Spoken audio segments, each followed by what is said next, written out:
इस पेंशन धारक जो है अपने देश में ये 75 लाख लोग कर्मचारी पेंशन के मेंबर हैं और ये पेंशन बढ़ाने के लिए कम से कम 9,000 रुपये पेंशन बढ़ना चाहिए।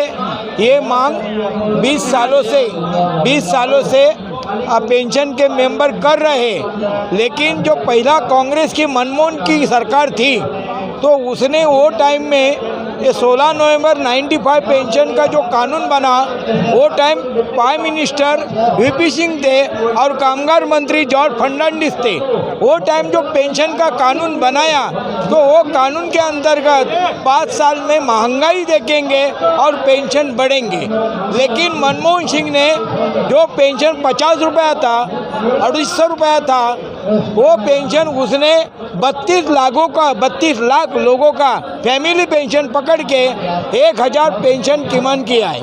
लेकिन 2014 में जो भाजपा का सरकार आया उसने खाली ये जंतर मंतर में जो भाजपा का सदस्य था ये अपना प्रकाश जावड़ेकर, उसने इधर आके बोला था कि मेरी सरकार आएगी कि मैं 90 दिन के बाद आपको कीमत पेंशन 3,000 और महंगाई बफ्ता करके हम देंगे। तो सरकार तो 2014 में आई, लेकिन इसने 75 लाख लोगों के लिए 1 रुपया भी बढ़ाए नहीं है। और ये सरकार जो भाजपा का है, ये नरेंद्र मोदी साहब सब दुनिया में खिरापत बांट रहा है।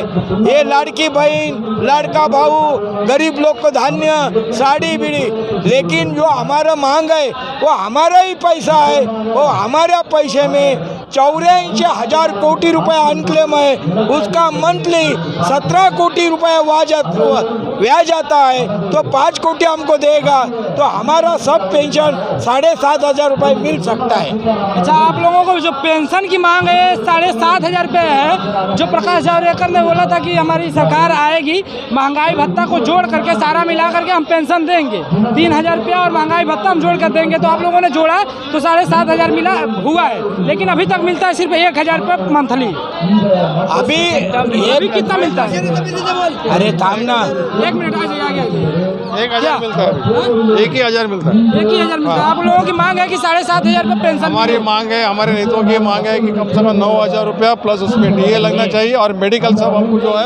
नरेंद्र मोदी है, ये अभी जो बांग्लादेश में हुआ है ना वैसा ही होने वाला है। देखो ये नरेंद्र मोदी को, ये हिंदुस्तान की पूरी जनता, अभी ये अगस्त महीना आज़ाद का महीना है, 9 अगस्त क्रांति महीना है, उसके बाद 15 अगस्त है, उसने पेंशन के बारे में कुछ नहीं किया।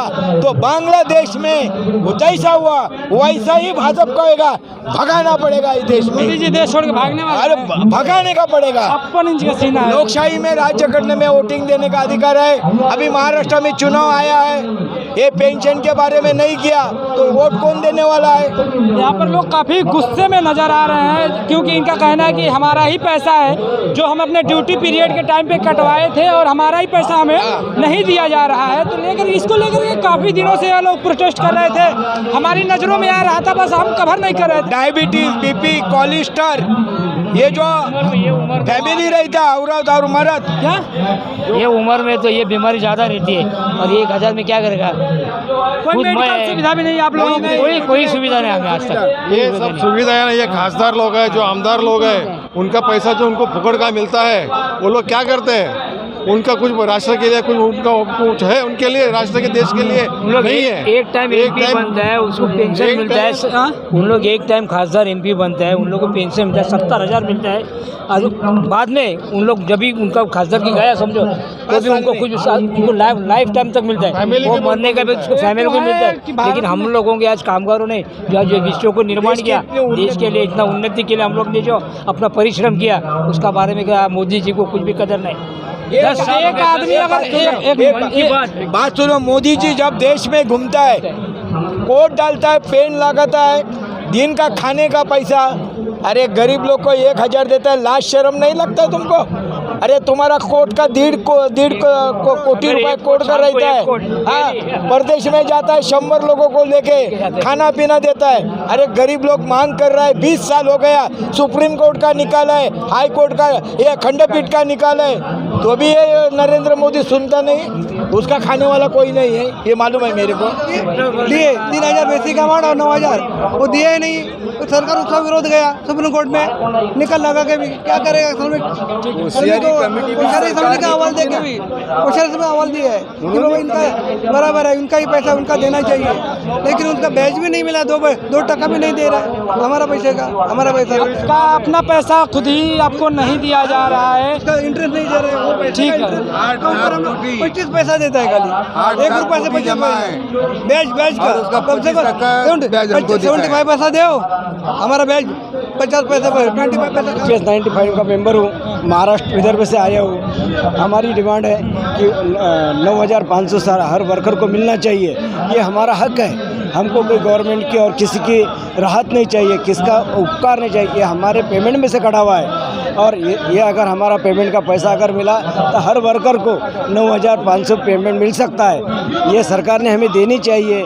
जो बुजुर्ग हैं उनको 750, 800, 900 ये इतनी ही पेंशन मिलती है, इसमें ना बुढ़ा बुढ़ी का खाना पीना होता, हर दिन 30 रुपये उन पर चालू होता है। तो सरकार ने हमारे को 2014 से पहले हमारे से जो वादा किया था कि हम चुन के आने के बाद आपको 3,500 और महंगे भत्ता देना चाहते, वो सरकार ने चुन के आने के बाद हमारे भूल गए। कम से कम मजदूरों को, किसानों को राहत देना चाहिए, यही हमारी अपेक्षा ये सरकार से है। 1,000 रुपये आप लोगों को पेंशन मिलता है 1 महीने का, हाँ। और 1,000 रुपये मिलता है मतलब कि 33 रुपया डेली का इनका पेंशन पड़ता है। 33 रुपये में कौन सा खर्च चलता है? जो आदमी पूरी ज़िंदगी कंपनी में लगा दिया हो और उसको आप पेंशन के रूप में 33 रुपये एक दिन का देते हैं तो फिर जायज़ नहीं है। बिल्कुल जायज़ नहीं है।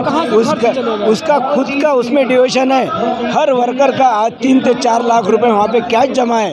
अगर उसका ब्याज भी दिया तो 4 से 5 हज़ार रुपये पेंशन बन सकती है। उसने खुद के पगार में से योगदान दिया हुआ है। उसका अंशदान बोलते हैं हम उसको, अंशदान। उसको सरकार का किसका कोई योगदान या कोई कृपा नहीं है, उनकी कृपा नहीं होना। हमारा हक का हमें दे। ये आपकी मेहनत की कमाई है, हाँ, आपको नहीं मिल पा हमने रही। 30 साल सर्विस किया है और 30 साल उसमें पैसा कटा हुआ है। उसका भी अगर हमको मुआवजा दिया है तो हमको 9,000 पेमेंट बैठ सकती है।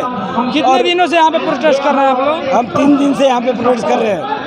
गए 14 साल से हमने ये 11-12 साल से यहाँ पे हमने डिमांड रखी हुई है, पर यह सरकार ने हमको धोखा दिया।